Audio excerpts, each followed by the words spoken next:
translation. The four divisions of retired life are the Vaikanasas, Valakilyas, Odambaras, and Fenapas. The four divisions of the renounced order of life are the Kutichakas, Bhavanas, Hamsas, and Nishkriyas. All these were manifested from Brahma. Purport by His Divine Grace A.C. Bhaktivedanta Swami Srila Prabhupada Ki Jai.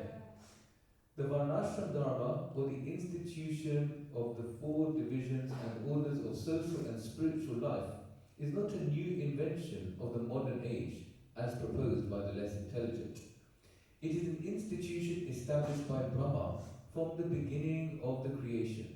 This is also confirmed in the Bhagavad Gita 4.13, Chaturvanyam Maya Shrishtam. Om Jnanti Vedandasya Jnananjana Sakaya Chakshurmilitam Yena Tasmai Shri Gurave Namah Sri Chaitanya Vishtam Sthapitam Yena Bhutale Swayam Rupa Kadamayam Dadati Swavadantikam Vandeham Shri Guru Shri Radha Shri Guru Vaishnavamscha Shri Rupa Sankirtatam Sagaram Natanjitam Samsajiyam Sadvaitam Savadutam Parijana Sahitam Krishna Chaitanya Devam Shri Radha Krishna Padam Sahagralita Shri Vishakam Hey Krishna Karuna Sindhu Dinabandhu Jagatpate Gopesha Gopika Kanta Radha Kanta Namostute Tata Kanchana Gaurangi Radhe Vrindavaneshwari Vrishabhanusute Devi Pranamami Devi Vanchakalpatarubhyascha Kripa Sindhubhya eva cha Patitanam Pavanebhyo Vaishnavebhyo Namo Namaha Shri Krishna Chaitanya Prabhu Nityananda Shri Advaita Gadadhara Srivasadi Gaura Bhaktavrinda Hare Krishna Krishna Krishna Hare Hare Hare Rama Rama Rama Hare Hare. So before we share some thoughts on this text, we'd just like to really beg and humbly request all the blessings of the Vaishnavas assembled here, so that maybe we can share something that will be of benefit and also purifying. Srimad Bhagavatam is the spotless Purana. It is pure, and by hearing and speaking on this beautiful transcendental literature, we hope and pray that it brings some upliftment in our day-to-day lives. So in this particular section of the Bhagavatam, it's the creation of the Kumaras and others. Few texts ago, we would have read about Lord Brahma and how he was sexually attracted to his own daughter, Bak. And he was very ashamed of this incident. He was running around chasing after her, and his sons tried to persuade him, my dear father, don't become so grossly entangled. You know what you're kind of doing here. It's a bit like it's not the kind of thing that one should be doing in this world. So maybe you should stop. And Brahma was kind of, he looks the other way. He's kind of ashamed of himself, but at the same time, he's still feeling this desire in his heart. So he's in this what-to-do situation. And then the sons of Brahma prayed to Lord Vishnu. They said, what do? We pray to the Lord. And after praying to the Lord, straight away, Lord Brahma became appeased. He calmed down. He realized what he was doing was not the right thing to do. And this is being described by Maitreya Rishi to Vidura, because Vidura is asking Maitreya Rishi about the creation. And Maitreya then straight away start to describe all the glories of Brahma. And the glories of Brahma comes from his creation and what appeared from the mouths of Brahma. So from Brahma's mouth appeared so many things as from these previous texts. The Vedas, the Yagyas, the Puranas, the principles of religion, Varnashram, all of this is appearing from the mouths of Brahma. And as Srila Prabhupada is saying in this purport, this is not something new. This is not a modern creation. This is something established. It is an institution established by Brahma from the beginning of the creations. This Varnashram is not just something concocted. This is something coming from the mouth of Lord Brahma way back at the time of creation. So, in this particular text, it was quite an interesting read, wasn't it? The translations, the word for word. It was like, whoa, this is quite intense. And how does this relate to us now? Because it's talking about the four divisions of the retired life, the Vanaprastha ashram, and the four divisions of the renounced life, the sannyasa ashram. So we've got the Vaikhanasas, and it says here, those who live from active life and live on half-boiled meals, the Vaikalyas who quits his former stock on grains of oil. We're thinking, okay, but how is this related to us now? How can this relate to us now? And if you think about the ashram as a principle, and if you think about the assembly that's assembled at the banks of the Ganga, and Maharaj Parikshit is also listening to this conversation that Parikshit Maharaj is hearing from Shukadeva Goswami. If we think about the sages in Naimisharanya, where Sutta Goswami is speaking to them, they're speaking to a lot of ascetics. When living in nature was very normal, very natural. Living in the forest was very normal, very natural. But the principle of Vanaprastha, the principle of retired life, and the principle of renounced life can still be very much incorporated into our lives today. So when we see this Vaikhanasas, we can think, okay, the sexumen who retire from active life and live on half-boiled meals, okay, so can we start to eat more simply? Can we slow down from consumerism? Vaikalyas, one who quits his former stock, okay, can we start to, it says, one who quits his former stock of grains on receipt of more. So can we minimize clutter? How many things do we have in our house? How many things are there? Can we start to just part with some of those things? Can we start to just get rid of some of those things and just simplify our life? Dharma, one who lives on what he gets from the direction which he starts after rising from bed. Okay, so maybe that's not going to be so practical now, but what we can, the principle of Dharma can be, okay, can we live with awareness of natural resources? Now we have this solar energy, we're more aware of the environment, we're respecting the environment more as we come to know about how much the earth is giving to us. Fenapa, one who lives on the fruits which automatically fall down from the tree.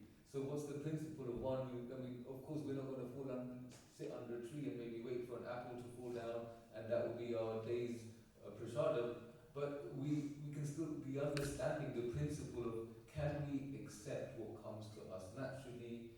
Can we cultivate some kind of contentment in what is given to us?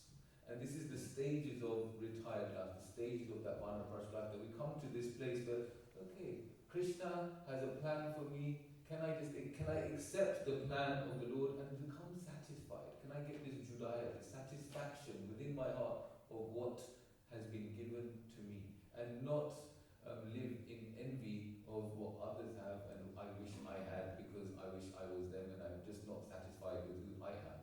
I mean, if Krishna wanted us to be someone else, he would have made us someone else. But Krishna made us as we are, and he loves us for who we are, the person that we are.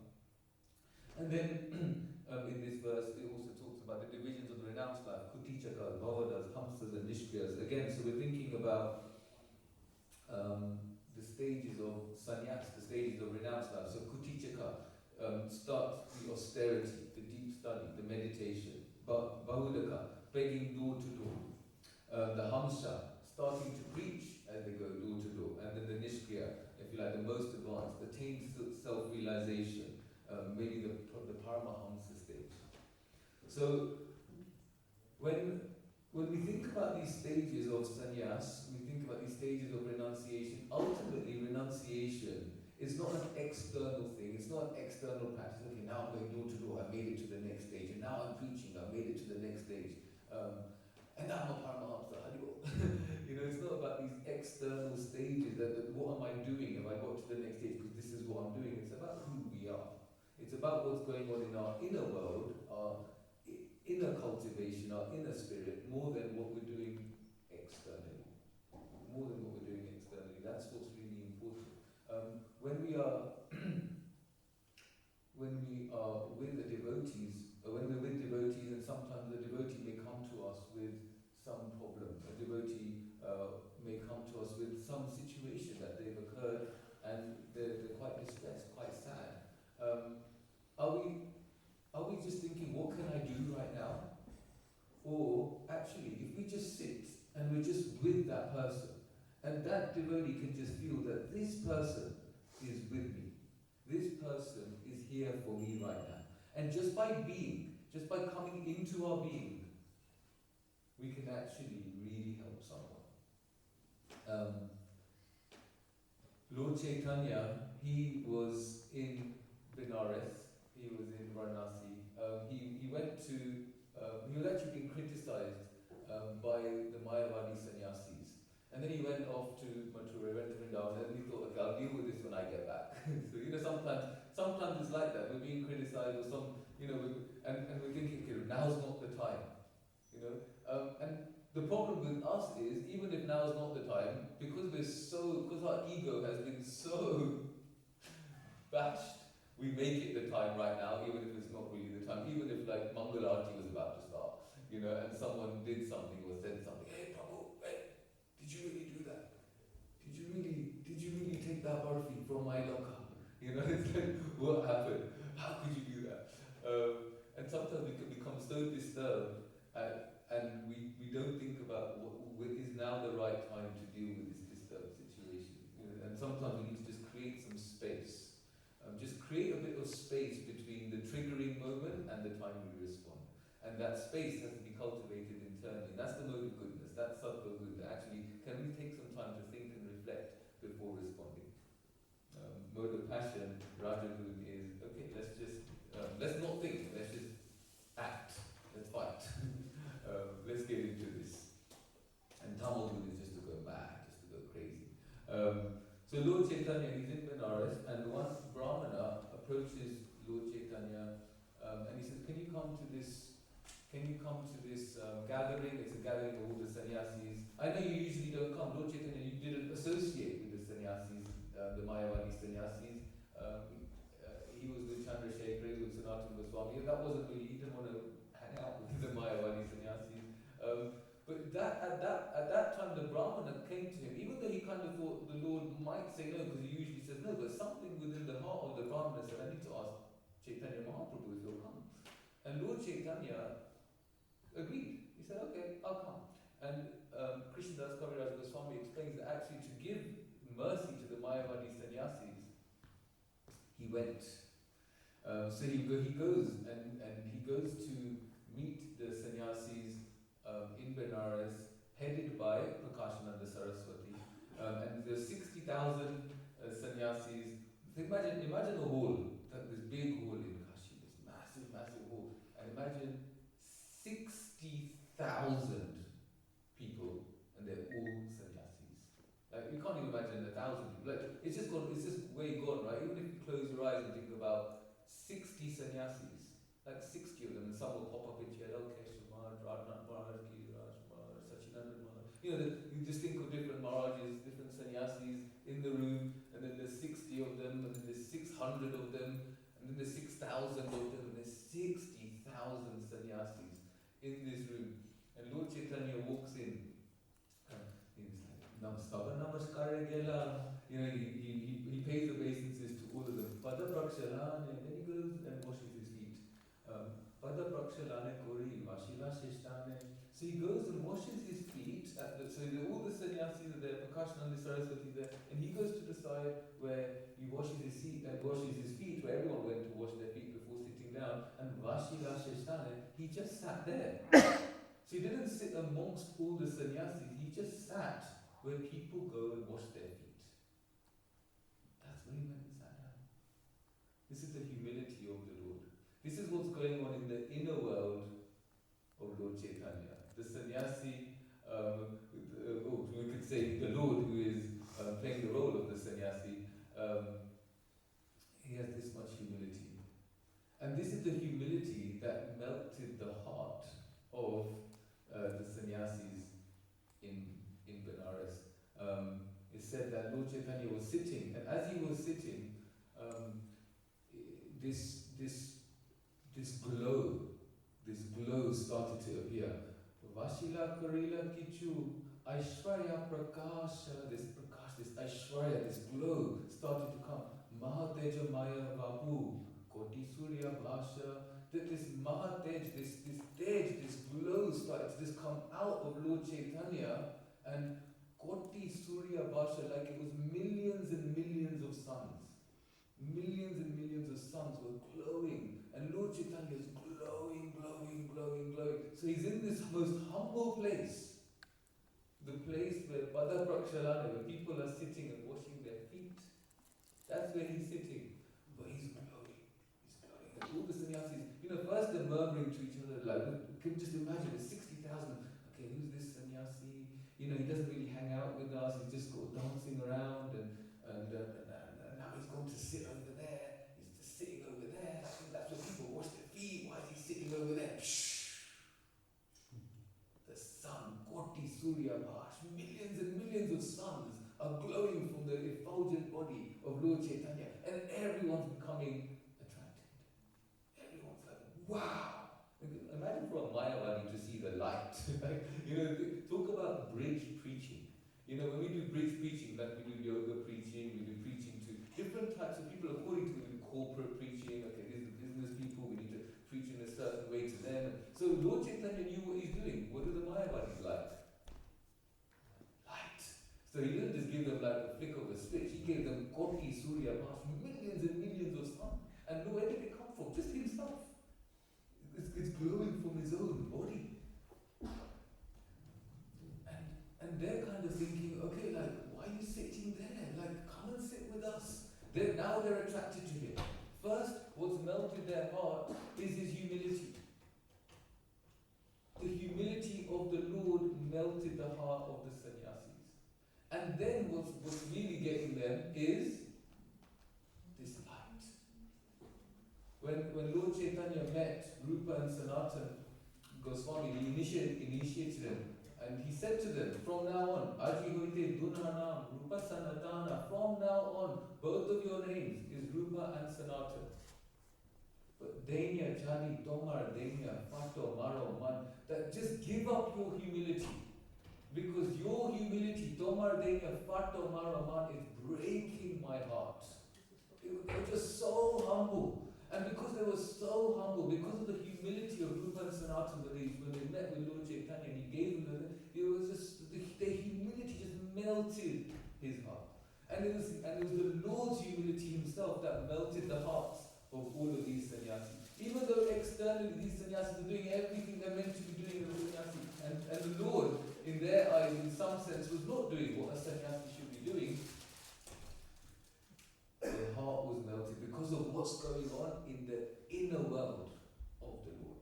And it's what's going on in our inner world that can actually make a massive difference in someone's life, more than what we are doing externally. It's what's going on inside the heart. So they're telling him, okay, Lord, a great sir, a great sannyasi who's got these millions of sunshines coming out of your effulgent body, please don't sit there, come sit with us. And he's like, no, I'm from a lower order of sannyas. And they're like, yeah, but you can't, because he was initiated, or he took his sannyas initiation from Kanchanabja, he felt himself as a lower than a Saraswati of Prakashananda. So they also so these categories we see here in the Bhagavatam, there's also categories of sannyas in the Varnashram system, but also in the Shankara system, they've got their categories. The Saraswati is one of the higher ones, and the Bhartis also, they were not as high as the Saraswati category. So he's like, I've come from this category, I'm a lower grade sannyasi than you, so I'm sitting over here, I'm going to just sit by where we're meant to wash our feet. And Prakashananda, the leader of these sannyasis, takes him by the hand. Appane Prakashananda, hate dari, by the hand, he takes Lord Chaitanya and takes him right to the middle of this great assembly of sannyasis. He takes him right into the middle, and it said, he takes him right into the, and Shamana Korea, he gives Lord Chaitanya the greatest respect. He gives him the greatest respect. Vasha ila Sabha Mane, Shamana Korea, he takes him to the middle and offers him the greatest respect. And he says, when the Prakashananda Saraswati says, look, I know who you are. Puchila Tomara Naam, Sri Krishna Chaitanya, you are the Sri Krishna Chaitanya. Keshava Bharati Shishya. You are the disciple of Keshava Bharati. Tate Tumi Danya. This is your greatness. You're from Keshava Bharati. You're Sri Krishna Chaitanya. This is your greatness. You are great. This you should think of yourself as great. But I have a question for you. Vedanta Patana Dhyan Sanyasira Dharma. That studying Vedanta Patana and Dhyan, meditation, is the Dharma of sannyasis. This is my question. Vedanta Patana Dhyan Sanyasira Dharma. This is the but Bhavu Kera Karma, you are dancing around with the fanatics. What are you doing? Like, what's going on? The sannyasis, what they're meant to be doing is studying Vedanta, they're meant to be sitting in meditation.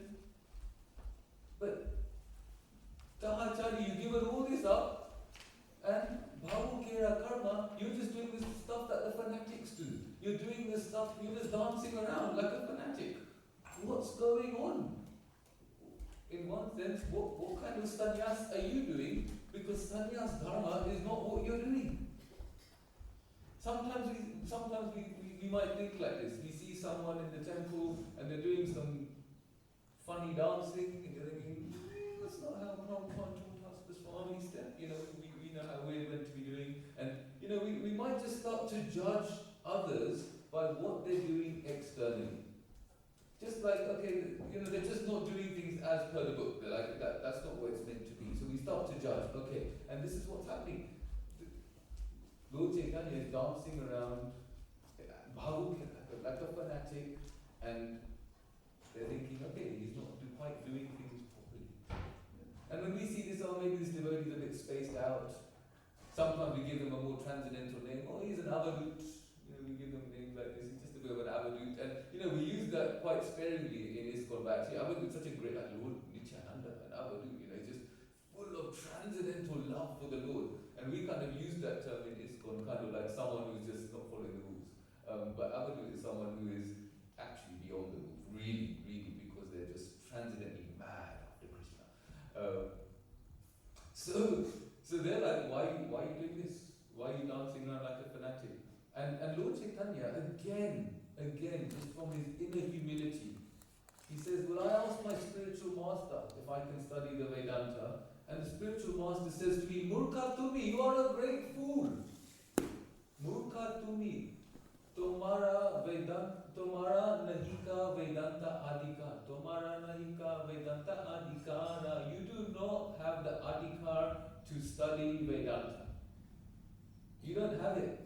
You can't do it. But what you should do, Krishna Mantra Japa Sada. Mantra Sada. Krishna Mantra Japa Sada. He told me all I need to do is chant the holy name of Krishna. Jai Shri Shri Radha Gokulananda Sitaram Lakshmana Gorikai Ki Jai. So he's told me all I should do is chant this name of Krishna. Krishna Nama. Krishna Mantra Japa Sada. Mantra Sada. Just chant the name of Krishna. Mantra Sada. This is the essence of all the mantras. Just chant Hare Krishna. And this chanting of Hare Krishna, this is what will give you everything. This holy name in this age of Kali, Namavinu Koli Kale Nahi Ara Dharma. There's no other. There's nothing else in the age of Kali apart from chanting Hare Krishna. Namavinu Koli Kale Nahi Ara Dharma. Sarva mantra saranam, shastra marma. And actually, the purport of all the scriptures, you're telling, Lord Chaitanya is kind of saying, look, if you think about the situation, Prakashananda Saraswati said to him, why don't you study Vedanta? Why aren't you reading the books? And Lord Chaitanya is telling him, look, my spiritual masters told me, look, I haven't got the adhikar to study Vedanta. I haven't got the right, I'm not as intelligent as you who can study Vedanta. But what he's told me to do is chant Hare Krishna. And then he says, actually, what my spiritual masters told me is that this is Shastra Marma. The purport of all the scriptures is the chanting of the holy name. And it was in this section of the Chaitanya Charitamrita that Lord Chaitanya reveals that most beautiful, famous verse that his spiritual master reveals to him about the potency of the holy name. Hare Nam, Hare Nam, Hare Nam Eva Kevalam, Kalo Nasteva, Nasteva, Nasteva, Gatir Anyata. There's no other way, there's no other way, there's no other way apart from chanting the holy names of the Lord.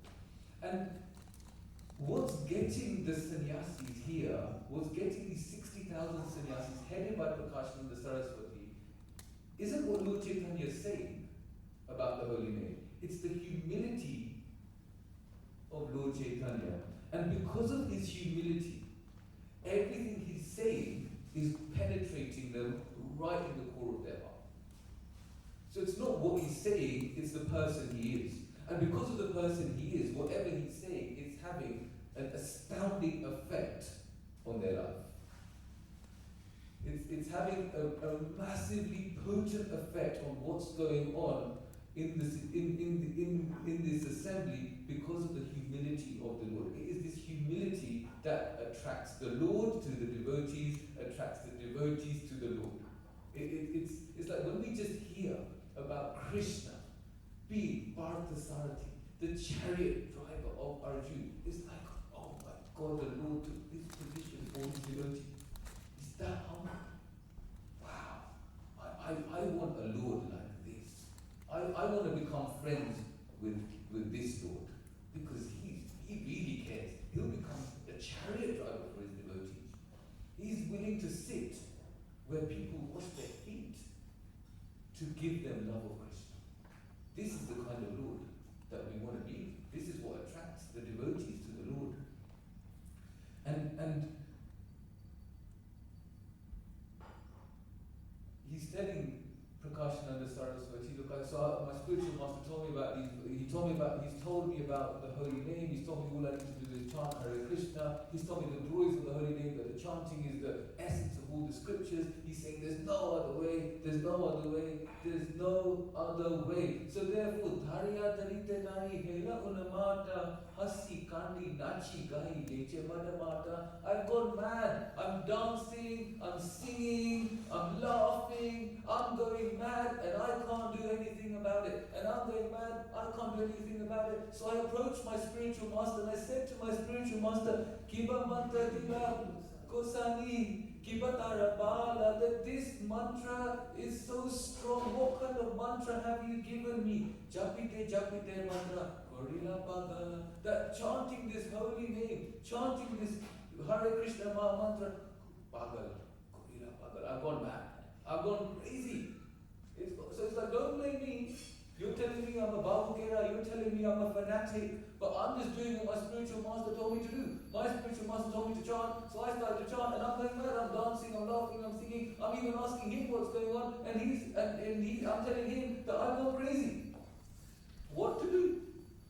And what did my spiritual master tell me? My spiritual master said to me, Krishna Nama Mahamanteya Eta Svabhava Ye Japetara Krishna Upajaya Bhava. That this is the nature of the holy name.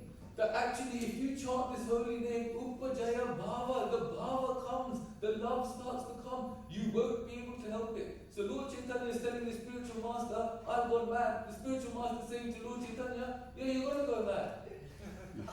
That's what happened. And he's telling this to Prakashananda Saraswati. So don't call me a fanatic. I've gone mad, but I meant to go mad because that's what my spiritual master told me is going to happen. What to do? And you're talking, and the Mayavadis, the Dharma, Artha, Kama, Moksha. But Lord Chaitanya says to them that, but my spiritual master told me that there's something beyond this. Krishna Vishayaka Prema Parama Purushartha Yare Aga Trina Tulya Chari Purushartha. That this Krishna Vishayaka Prema, this love of Godhead, this love for Krishna, when you compare this to the Chari Purushartha, the Dharma, Artha, Karma, and Moksha, it's like Trina Tulya, it's like straw on the street. So, I'm not into this. I'm going for the big stuff. I'm going for Krishna Prem. And it's not my fault. I'm just doing what I was told to do, and this is what's happening to me. And you know what my spiritual master said? He just said, Nacho, Gao, Bhakta Sangha, Karo, Sankirtan. My spiritual master said, you dance, you sing, Bhakta Sangha, with the association of devotees, Karo, Sankirtan. Go and spread the holy name of Krishna. Go and teach others about Krishna. What to do? What to do? And then he compared this kind of pleasure, this pleasure with the pleasure of Brahman. And he said, Krishna Nama Ye Ananda Sindhu Ashwadana Brahmananda Tara Age Katodaka Shama. That Krishna Nama Ye Ananda, the Ananda of the name of Krishna. Sindhu Ashwadana, it's like a big ocean. It's a huge ocean. Brahmananda Tara Age, Katodaka Shama. And compare that to the happiness from Brahman, it's like a shallow water in a canal. So he said to Kanchanabja Saraswati, do you want the ocean or do you want shallow water in a canal? Katodaka Shama. It's just like that. It's just shallow water in a canal. And then the sannyasis, everyone was just like mesmerized. Everyone was just like, whoa, why did I even doubt this guy? He's like walked in here. Yes, he was washing his feet. As soon as they saw the sons, they were attracted. And then they started to ask about Vedanta and meditation. Then he told them about the glories of the holy name. And in his ecstasy, he pours out, Lord Chaitanya pours out everything he was told by his spiritual master. Everything that his spiritual master told him about the glories of the holy name. He's told Kanchanabja Saraswati, he's told all the sannyasis, and the sannyasis just say to Lord Chaitanya, look, we are totally mesmerized by you. Tomara vachana shuni, by listening to you. Tomara vachana shuni, judaya shravana. All the hearing, my shravan has become satisfied. And tumara madhuri dekhi, judaya nayana. And your madhuri, your beauty, just looking at your beauty, tumara madhuri dekhi, looking at your beauty, judaya nayana, has satisfied our eyes. So hearing Lord Chaitanya has satisfied, just listening to what he's speaking, Tomara Vachana Shuni, listening to what he's speaking has satisfied their hearing, and looking at his beauty has satisfied their eyes. So that they're totally immersed in him. And they asked him, can you speak a little bit on Vedanta? And Lord Chaitanya, because he's now got them, he's now got them with his love, with his humility, with his natural happiness. What does Krishna say to Arjuna? Pratyakshamam vadam dharmyam susukam kartam avyayam. That actually, when we experience pratyaksha vadam dharmyam, when we experience Krishna susukam kartam avyayam, we will naturally be performing devotional service joyfully. We will be performing devotional service joyfully. And if we are performing devotional service joyfully, others around, despite what they may think of us, when they just see that we're joyfully carrying out our spiritual life, that's attractive. That's attractive. People are into that. People want to be happy. People are miserable, and that's why the reason people criticize us, if we think about it, when someone criticizes you, there's nothing wrong with you, there's something wrong with them, in one sense. And then in the other sense, there's something wrong because they're criticizing. And then the other sense is, okay, can I now take what they're saying and learn something? What is it about me that I need to grow? Where is it about me that I need to grow? But if someone is criticizing you in a, if anyone's criticizing us in an unfair way or in a harsh way. That's not the right way to get someone to correct themselves anyway. So we know that that person has some growth in their own life to work on. But at the same time, why this has come to me, why has this criticism come to me? Because Krishna wants me to grow.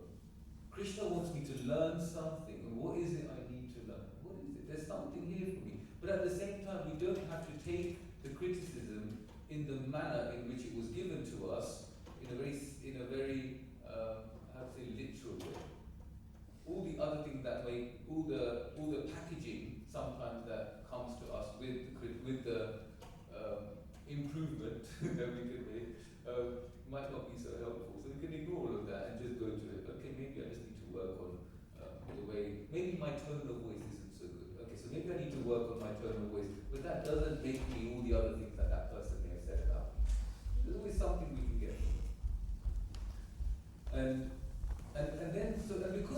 because Lord Chaitanya had really attracted these devotees, these sannyasis, with his humility, with his love, what happened? They were ready to listen to anything he said.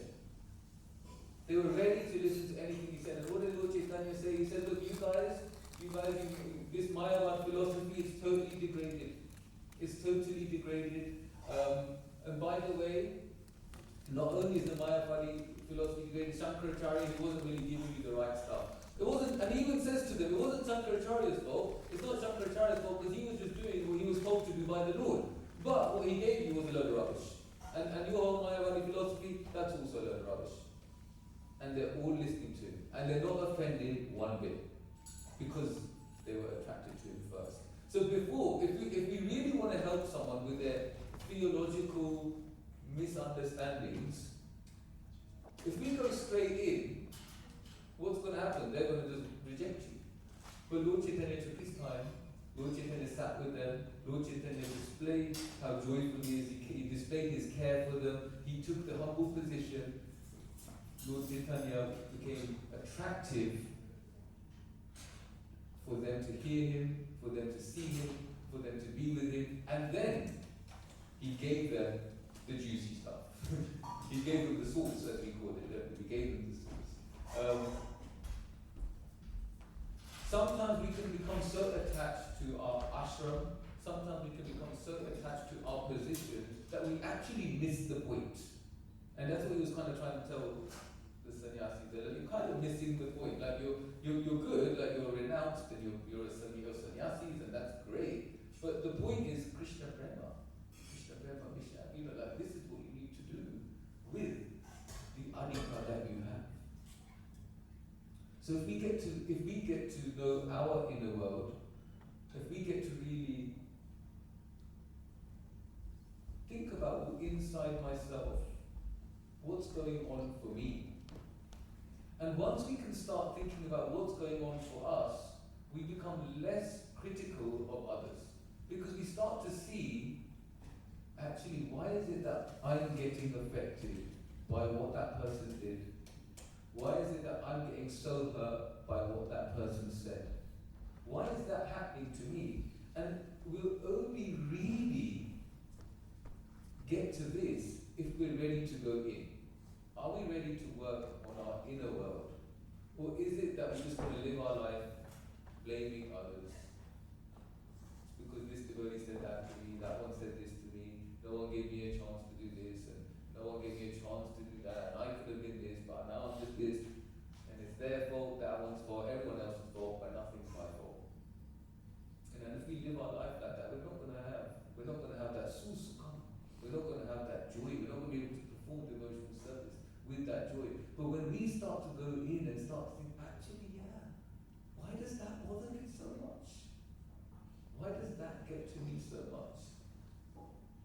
Oh, I'm noticing a pattern every time my family says something to me, they talk to me as if I'm a child, that's kind of getting to me. And rather than me responding with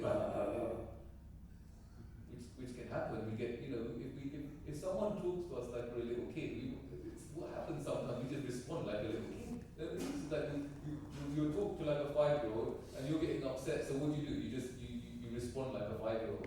That happens sometimes. But if we just take a second to just think, just take some time, just create that space between that triggering moment, create that space. Think, how should I respond? How should I respond? And Lord Chaitanya took some space. He took some time. He knew everyone was criticizing him, so he took some space. And loads started to come out. And with our own, we won't have Koti Surya Mahash. We're not going to have millions and millions of sunshines. We're not going to have Maha Tejomaya. We're not going to have this bulging everywhere. But through our spiritual practice, Krishna gives us Shakti. Krishna gives us spiritual energy. And through this, Hare Krishna. And because this is a sign, time is up. Is this what we do at 8:30? Just shut the mic down.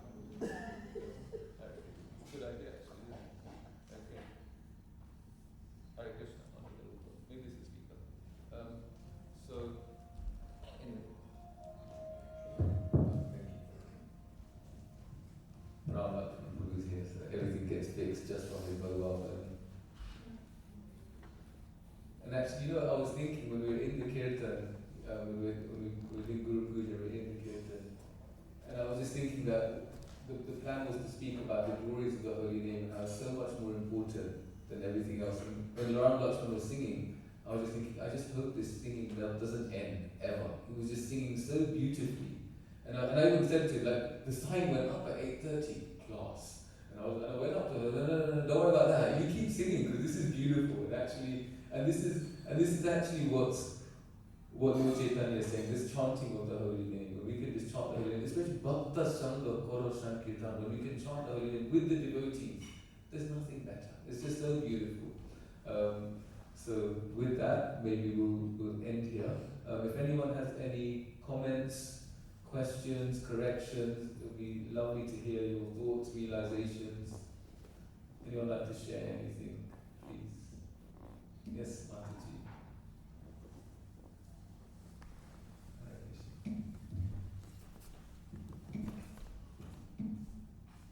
Hare Krishna, thank you for the wonderful class as usual. Thank you. In reality, and the demigods are also materialistic like us. So I just wondered, in reality, Freud says that we all carry this fantasy of attraction in an incestuous manner. So how is it different for Brahma to have those feelings? And I know you pursued it, but there are people in the real world who pursue these feelings, and they're labeled as crazy. So I don't know if it makes sense what I'm trying to get. Yeah, thank you, Mataji. I think I kind of understand. I mean, a lot of what Freud said was also later pushed back on a lot by his own followers.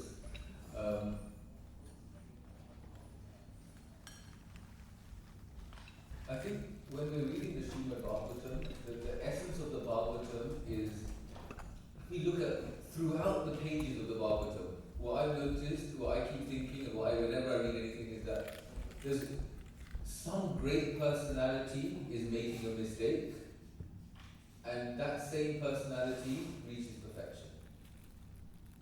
And we see this time and time, like even Dhruva Maharaj, he even made a mistake towards the end, but even his initial desire was, I want a kingdom greater than my grandfather, I want this kingdom. But we see that actually the Lord is so forgiving, and we see in the pages of the Bhagavatam that the Lord is very forgiving. Devotees are making mistakes, but even people who are against the Lord, they make mistakes and the Lord forgives them and we move on. Like even Ashwatthama, like he's making this huge mistake. Draupadi says, don't kill him, so they don't kill him. And then he still doesn't act properly, but still they don't kill him. And I think even with Brahma, what we're seeing is just another example of a great personality who makes a mistake, but is pardoned and is allowed to continue with their service. And I think that's the essence of not just Brahma, but a lot of the great personalities. Look at Indra, time and time again he's making mistakes. So I think that for me is the greater lesson here. Okay, someone can do the most ridiculous thing, the most abominable thing, but if we want to carry on in our devotional service, if we are sincere, the Lord will forgive and we can move on. That doesn't mean that we're not meant to be retributed, it doesn't mean that justice shouldn't be given, that the right action shouldn't be taken for any wrongdoing, especially with things like abuse, etc. These things should be rectified or dealt with. But at the same time, what we see in the Srimad Bhagavatam, if someone makes a mistake and is sincere and wants to carry on in their devotional service, the Lord is ready to forgive. Lord Ram, when Ravan stole Sita, what did he say? He said, if Ravan takes shelter of me, I will give him shelter. You know, so it's like he's ready to give the kidnapper of his wife shelter.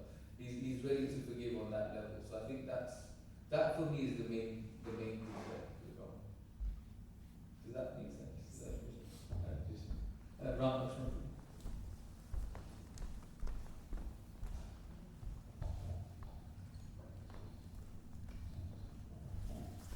Thank you, Prabhuji, for such a wonderful class. It seemed like a mixture of Bhagavad and CC. It's really amazing. And I really like this point that you made, how Mahaprabhu was almost doing bridge preaching. He understood that this is what attracts the Mayavadis, light, effulgence, that's what he displayed.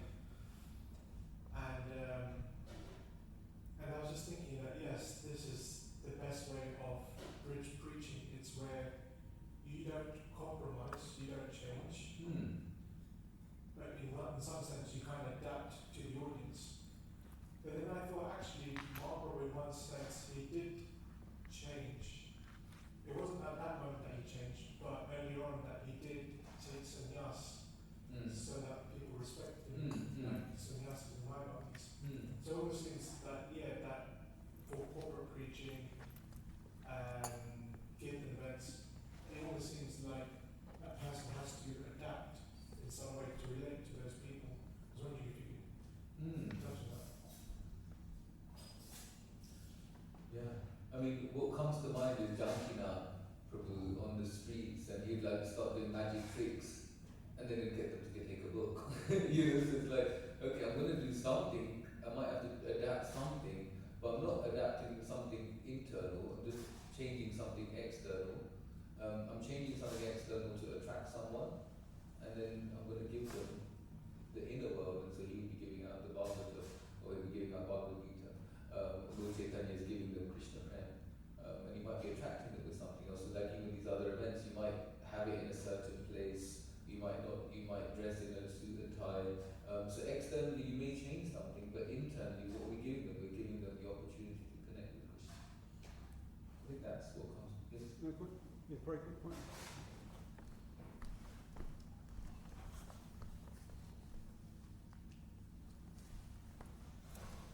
Yeah, it's just in reference to Lord Brahma's behaviour. I think sometimes when great personalities, they seem to do some strange things or act out very out of character. It's because the will of providence in order to set an example and maybe convey a certain kind of message as well. Point, you know. So otherwise it's almost inconceivable how anybody can do it. That's a really nice point. I mean, I guess that's also, when you said that, what came to mind for me also was Maharaj Parikshit. It was very out of character for him to put that snake on the stage. It's just like that wasn't his kind of style, that wasn't his personality, very humble, very caring king. But by the will of providence, he put the snake on, and then obviously he got cursed, and we get to read the whole Bhagavatam because of that.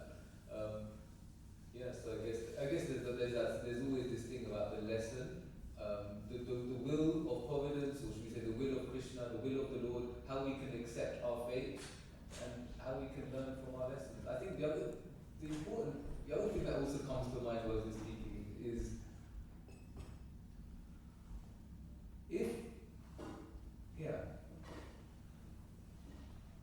with Maharaj Parikshit and Lord Brahma, that there's the will of the Lord, and there's a great personality that makes a mistake. And if great personalities make mistakes, then when we make mistakes, we still have hope. And in our spiritual life, if there was no hope, what do we have? But we have hope and we have trust. We have hope because we know that even if I make a mistake, Krishna still loves me. And we can trust Krishna that he'll take care of me even if I make mistakes. And if in the pages of the Bhagavatam, great personalities are making mistakes, they're doing these weird things, Krishna still loves them, Krishna still gave them service, Krishna still gave them opportunity. That means that hope is never lost for me as long as I keep trying, and I keep going, and I stay sincere. Anyone else want to share anything, any thoughts, any comments? Jai, thank you all very much. Kantara, Srimad Bhagavatam ki Jai, Srila Prabhupada ki Jai. Jai Prabhupada.